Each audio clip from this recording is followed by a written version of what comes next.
কিভাবে মোবাইলের battery হেলথকে improve করবেন? আজকের ভিডিওতে আমরা সেটা নিয়ে আলোচনা করব। সর্বপ্রথম আপনার মোবাইলের সেটিংস অপশনে চলে যাবেন। সেটিংস থেকে সার্চ করবেন ডার্ক মোড এবং ডার্ক মোডে আপনি ২ টি অপশন দেখতে পাবেন, ডার্ক এবং লাইট। আপনি সবসময় ডার্ক সিলেক্ট করে রাখবেন। এতে করে আপনার সবকিছু অ্যাশ কালার হয়ে যাবে। প্লাস অতিরিক্ত ব্রাইটনেস থেকেও রক্ষা পাবেন এবং আপনার ব্যাটারি পাওয়ার কিন্তু সেভিংস হবে।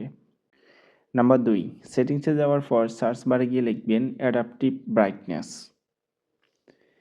এবং এটা আসার পর যদি আপনার অ্যাডাপটিভ ব্রাইটনেস অন করা থাকে তাহলে তো ভালো। আর যদি অফ করা থাকে তাহলে অবশ্যই আপনি এটি অন করে রাখবেন। যার ফলে এটি আপনি যদি যখন যে পরিমাণ আলোতে যাবেন ঠিক সেই পরিমাণ ব্রাইটনেস কিন্তু আপনাকে প্রদান করা হবে। আপনি যদি বাহিরে যান তাহলে অনেক বেশি, যদি অন্ধকারে আসেন তাহলে অনেকটা কমিয়ে দেওয়া হবে।